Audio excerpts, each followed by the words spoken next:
Hi everyone, this is Shruti. Welcome to curious cat channel. कैसे हैं आप सभी। जैसे कि मैंने करंट अफेयर की टॉपिक वाइज सीरीज स्टार्ट की है, जिसमें मैंने पद्म अवार्ड और मिलिट्री एक्सरसाइज 2022 को कंप्लीट करा दिया है और मैं करंट अफेयर को विद स्टैटिक डेटा कंप्लीट करा रही हूं, जिसमें करंट अफेयर के साथ साथ आपको स्टैटिक पोर्शन भी मिलेगा। आप इन दोनों सेशंस को प्लेलिस्ट में जाकर अटेंड कर सकते हैं। और आज का टॉपिक है अपॉइंटमेंट। मैं जो भी टॉपिक करा रही हूँ वो एग्जाम के पॉइंट ऑफ व्यू से बहुत ही इंपॉर्टेंट है। तो चलिए स्टार्ट करते हैं आज का सेशन अपॉइंटमेंट के साथ। चलिए तो सबसे पहले बात करते हैं ओएनजीसी की, oil and natural gas corporation limited की। Alka Mittal, she is the first women head of ONGC. जी हाँ, अलका मित्तल को ओएनजीसी का फर्स्ट वुमेन हेड बनाया गया है और इन्होंने सुभाष कुमार की जगह ली है। किनकी जगह आई है ये? सुभाष कुमार की। She is the first women head of ONGC. Doctor Alka Mittal ने 4 जनवरी 2022 को ऊर्जा महारत्न के अध्यक्ष, ये किस तरह की कंपनी है? महारत्न, और प्रबंध निर्देशक के रूप में एक अतिरिक्त कार्य प्रभार संभाला है। देखिए, कंपनीज को 3 टाइटल्स दिए गए हैं, अलग अलग टाइटल में कैटेगराइज है कंपनी। महारत्न, मिनीरत्न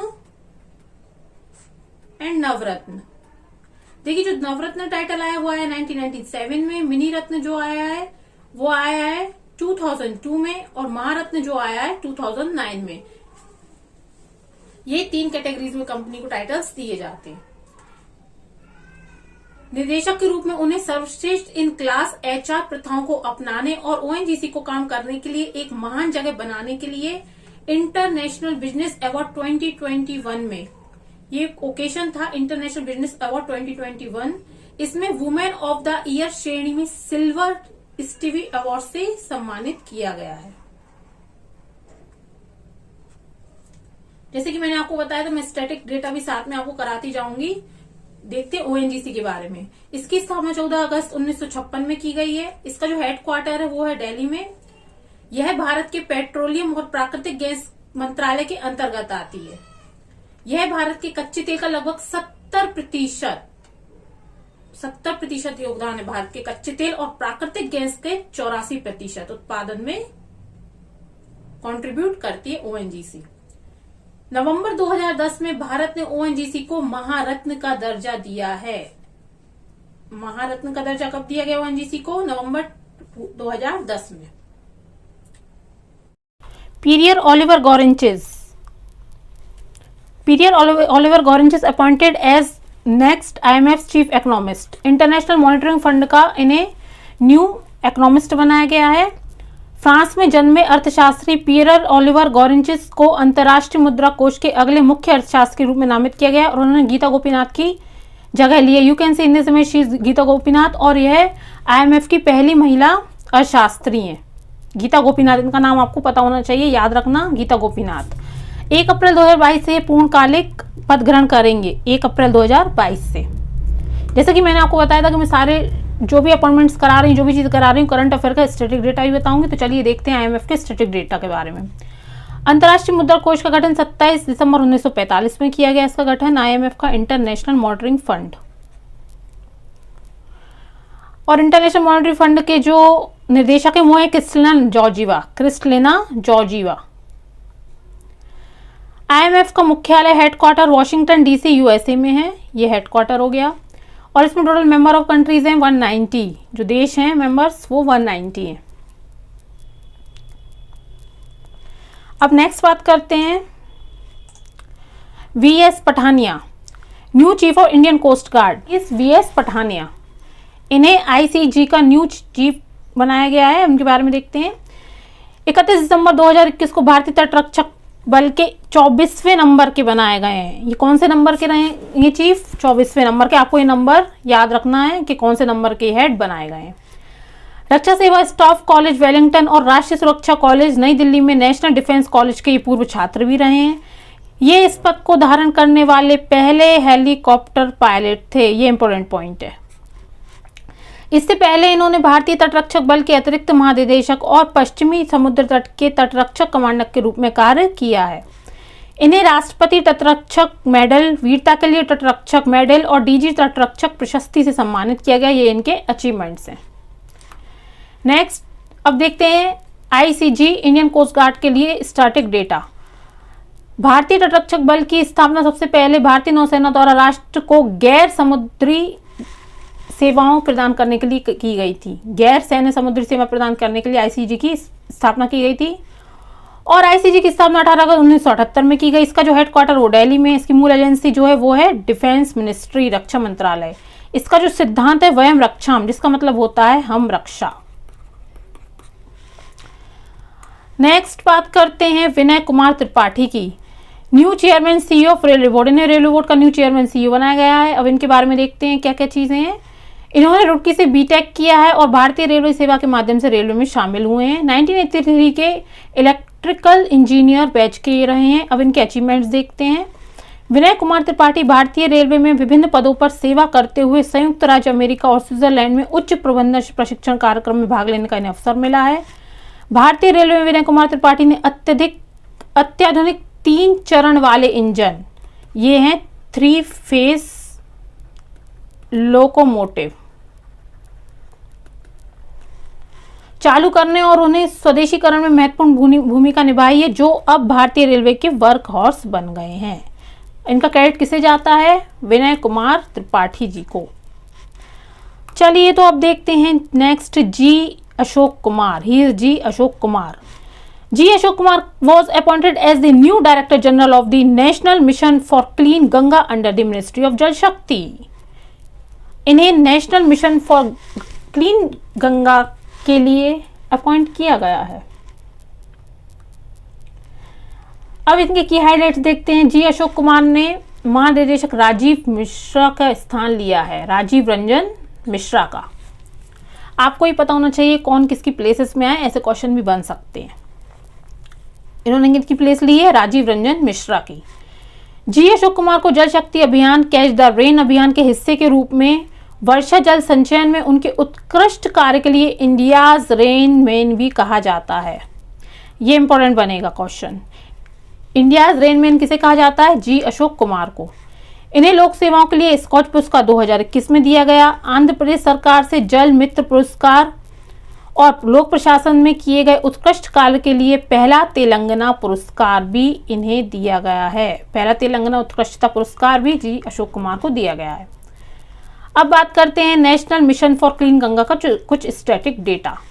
भारत सरकार ने गंगा नदी और उसकी सहायक नदियों के प्रदूषण को कम करने और उन्हें संरक्षण और पुनरुद्धार के लिए 20,000 करोड़ रुपए के कुल बजट, जब क्लीन गंगा मिशन स्टार्ट किया गया था उसका बजट कितना था? टोटल कितना बजट एलोकेट किया गया?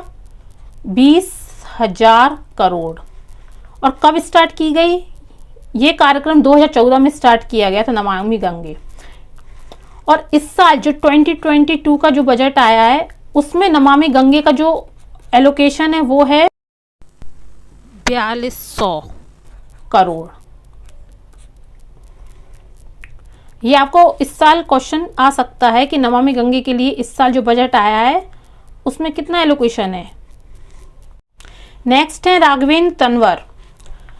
Raghavendra Tanwar appointed chairman of ICHR and you can see him with our PM Mr. Narendra Modi. He is Raghavendra Tanwar. अब की हाइलाइट्स देखते हैं। भारतीय ऐतिहासिक अनुसंधान परिषद के नए अध्यक्ष इन्हें नियुक्त किया गया है, राघवेंद्र तंवर को। राघवेंद्र तंवर कुरुक्षेत्र विश्वविद्यालय के प्रोफेसर भी रहे हैं। भारत सरकार ने 3 साल के लिए, इनका टेन्योर कितना है? 3 साल के लिए इन्हें नियुक्त किया गया है। इनका 1977 में कुरुक्षेत्र यूनिवर्सिटी में प्रोफेसर के रूप में 2 स्वर्ण पदक के साथ MA इतिहास में उत्कृष्ट अकेडमिक इनका रिकॉर्ड रहा है।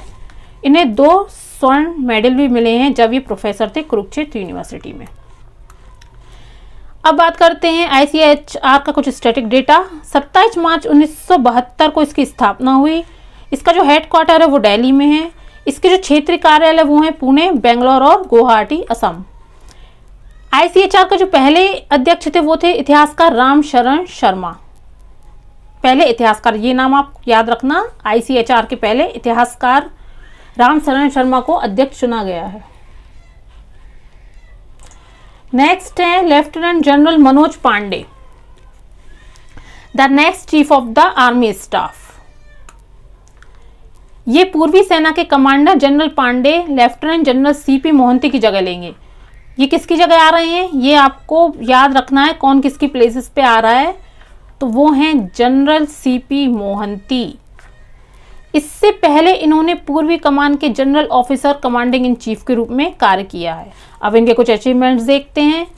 परम विशिष्ट सेवा मेडल मिल चुका है, अति विशिष्ट सेवा और विशिष्ट सेवा, ये इनके अचीवमेंट है लेफ्टिनेंट जनरल मनोज पांडे के।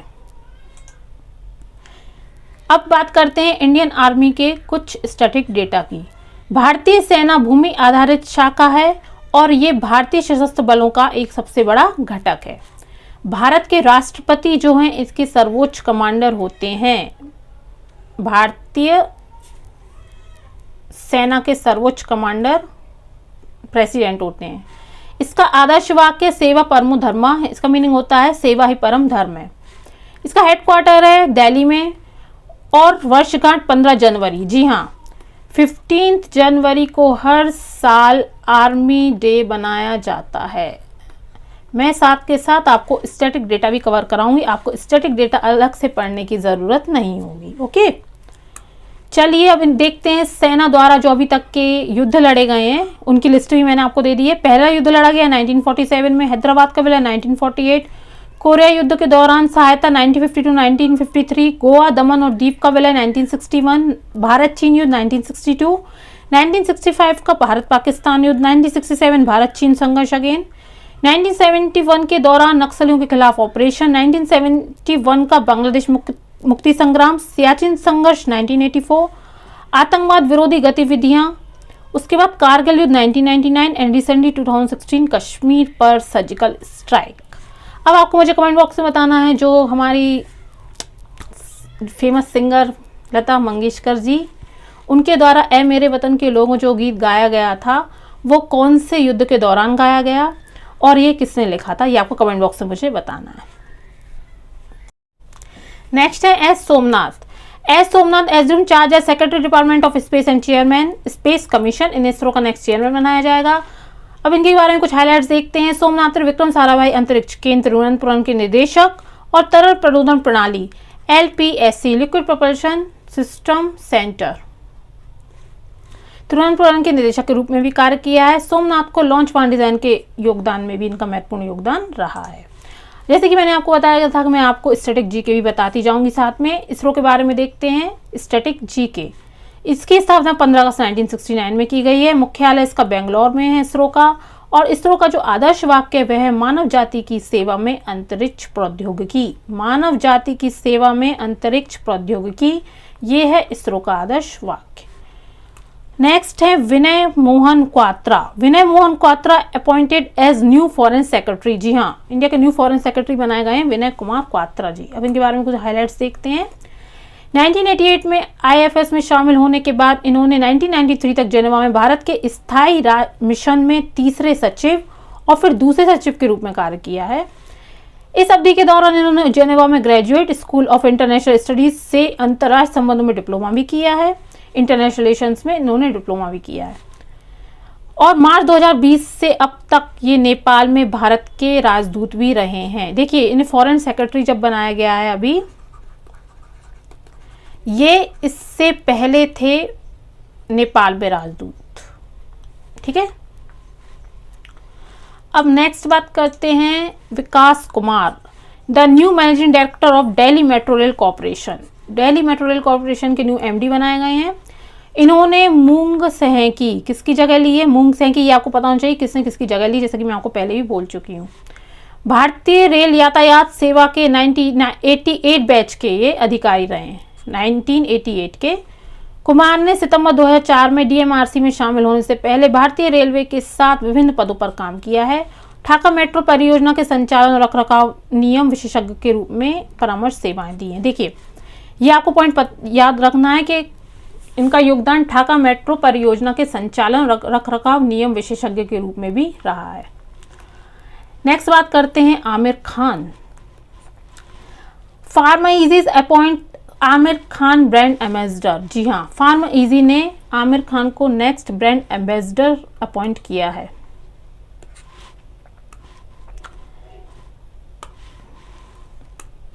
Image is looking so funny.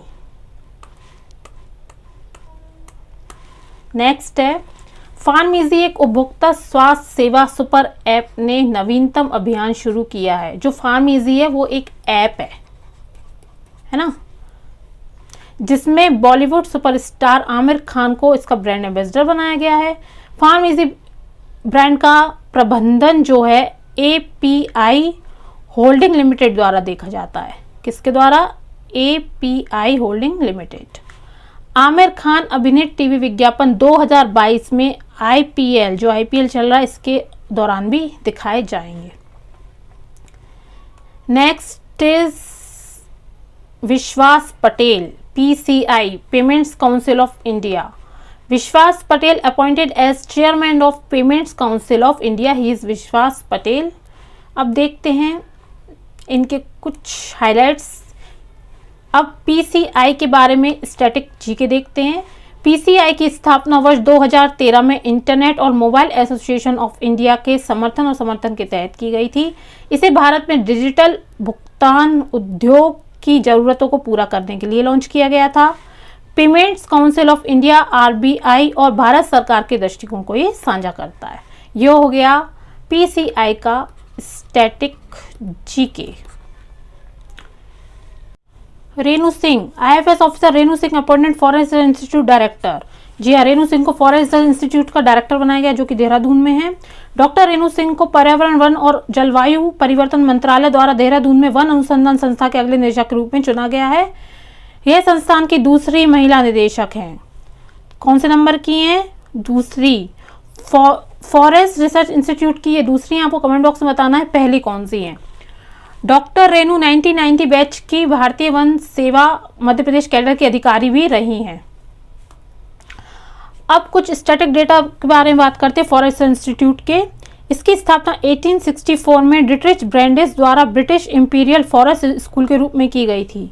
1864 में की गई थी डिट्रिच ब्रैंडिस द्वारा ब्रिटिश इंपीरियल फॉरेस्ट स्कूल के रूप में। फिर 1906 में इसे ब्रिटिश इंपीरियल फॉरेस्ट्री सर्विस के तहत इंपीरियल फॉरेस्ट इंस्टीट्यूट के रूप में फिर से स्थापित किया गया।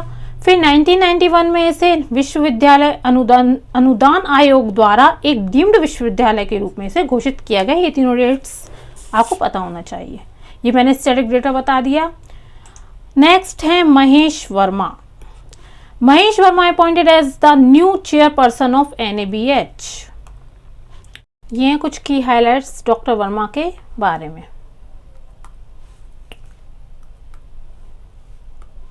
Next doctor S Raju. Doctor S Raju appointed as DG of geological survey of India.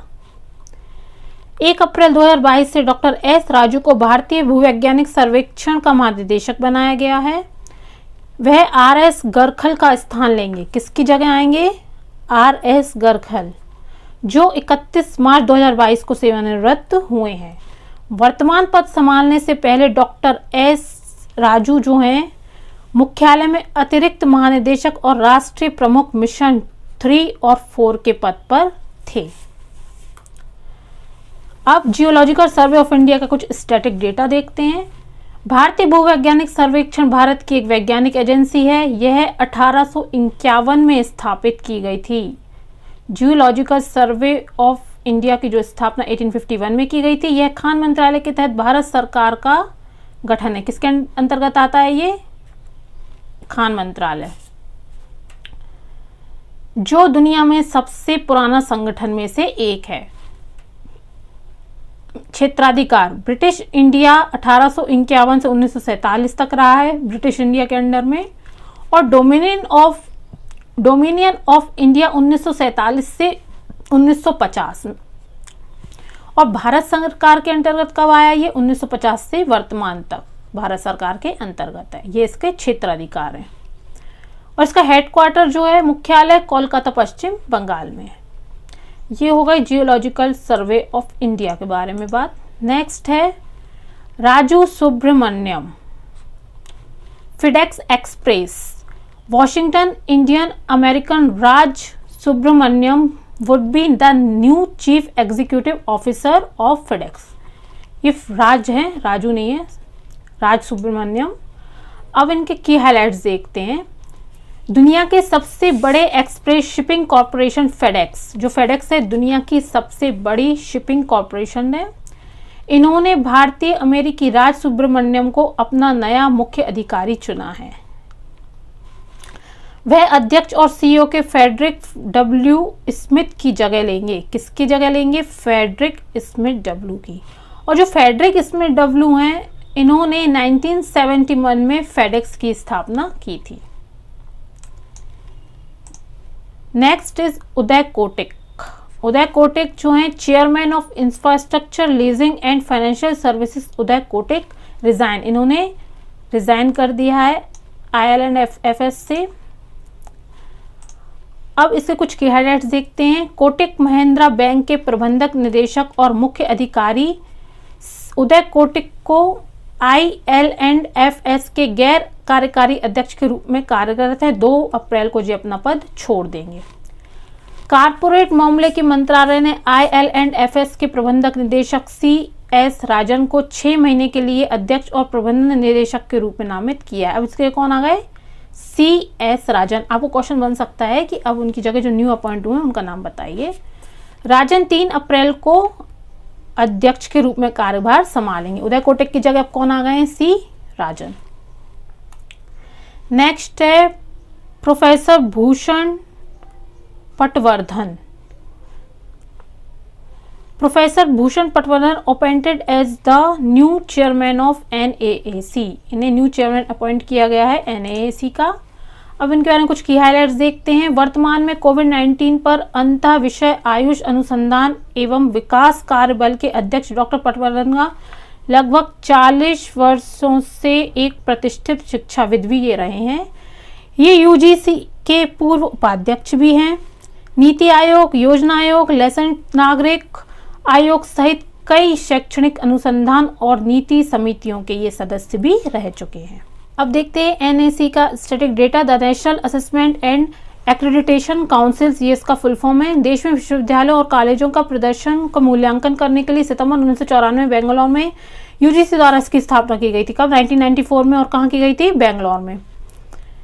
NAC अपने गुणवत्ता स्तर को निर्धारित करने के लिए उच्च शिक्षा संस्थानों और कॉलेज, विश्वविद्यालयों और अन्य मान्यता प्राप्त संस्थाओं को मूल्यांकन और मान्यता देता है।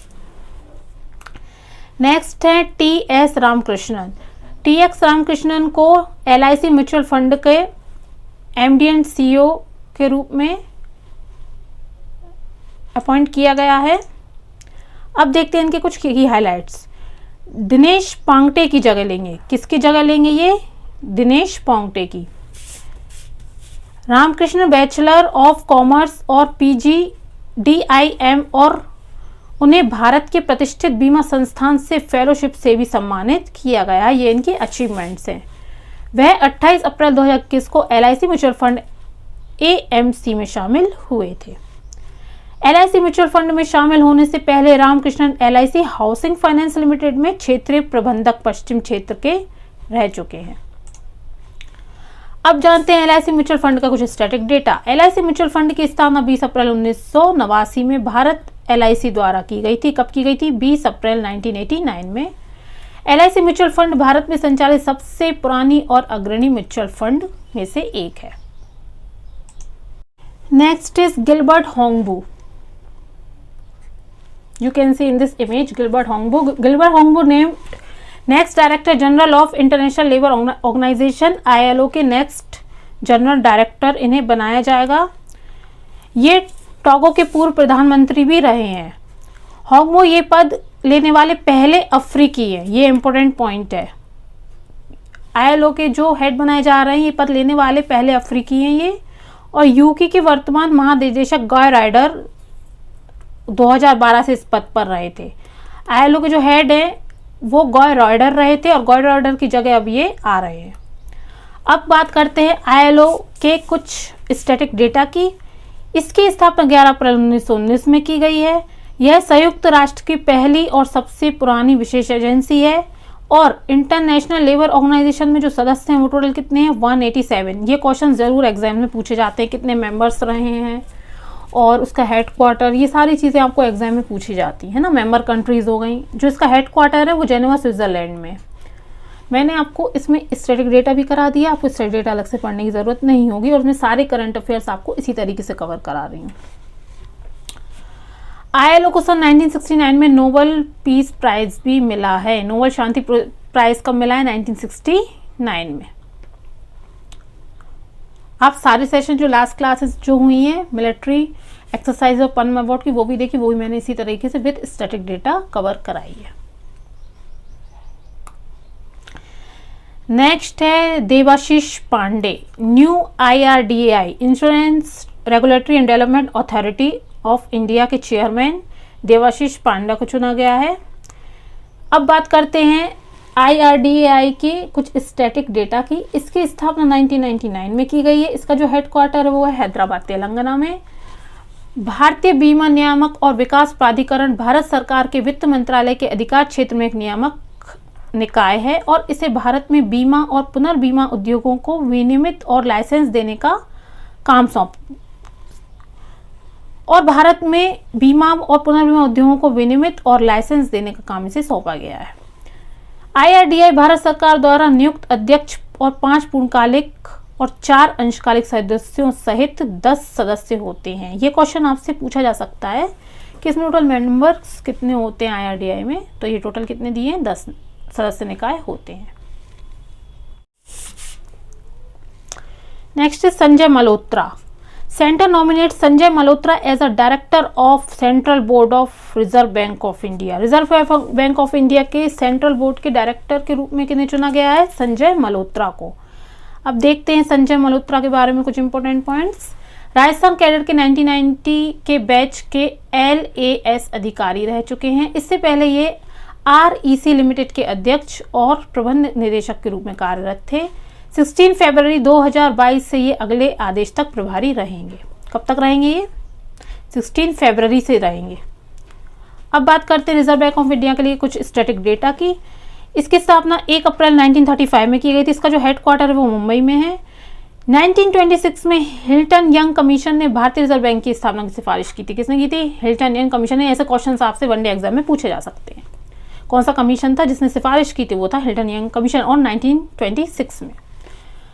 भारतीय रिजर्व बैंक भारत का केंद्रीय और नियामक निकाय है। 1949 में इसका राष्ट्रीयकरण किया गया था। अब रिजर्व बैंक ऑफ इंडिया का राष्ट्रीयकरण कब किया गया? तो ये किया गया 1949 में। यह देश की मुख्य भुगतान प्रणालियों का प्रबंधन कार्य करता है। 2016 में मौद्रिक नीति समिति की स्थापना होने तक देश में मौद्रिक नीति पर भी इसका पूर्ण नियंत्रण। अब देखिए मॉनिटरिंग पॉलिसी ये कब आई थी? 2016 में समिति आई थी मॉनिटरिंग पॉलिसी की। पूरा स्टैटिक डेटा आपको इसी में करंट अफेयर के साथ मिलता जा रहा है और जो ईयर्स हैं, डेट्स हैं और हेडक्वार्टर्स हैं, ये सब आपको याद रखने हैं और मैंने आपको इसमें पूरे कवर करा दिए हैं।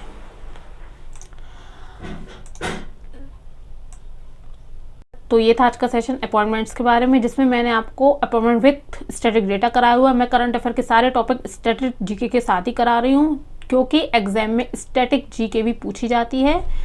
और मैंने पद्म अवार्ड और मिलिट्री एक्सरसाइज का भी सेशन लिया हुआ है। आप प्लेलिस्ट में जाकर वो सेशन अटेंड कर सकते हैं। और आगे से करंट अफेयर की टॉपिक वाइज सीरीज ये कंटिन्यू रहेगी। आप current affair with static data इस सीरीज में देखेंगे। थक गया यार। तो ये था आज का सेशन अपॉइंटमेंट्स के बारे में, जिसमें मैंने आपको करंट अपॉइंटमेंट्स के साथ साथ स्टैटिक डेटा भी कराया हुआ है। इसी तरीके से मैंने मिलिट्री एक्सरसाइज 2022 और पद्म अवार्ड 2022 करंट अफेयर के साथ स्टैटिक जीके भी कवर कराई हुई है और सारे टॉपिक्स आपको करंट अफेयर के स्टैटिक जीके के साथ ही कवर कराए जाएंगे। इसलिए इस सेशन को ज़्यादा ज्वाइन करें और ज़्यादा लोगों तक इस चैनल को शेयर करें और चैनल को लाइक, शेयर एंड सब्सक्राइब किए बिना ना जाएं। सब्सक्राइब का बटन ज़रूर दबाएं। आपको current affair with static GK के साथ डेली इसी चैनल पर मिलेगी। तो क्यूरियस कैट चैनल को लाइक, शेयर एंड सब्सक्राइब जरूर कीजिए। तो मिलते हैं नेक्स्ट टॉपिक में करंट अफेयर के विथ स्टैटिक जीके के साथ। Thank you, bye bye.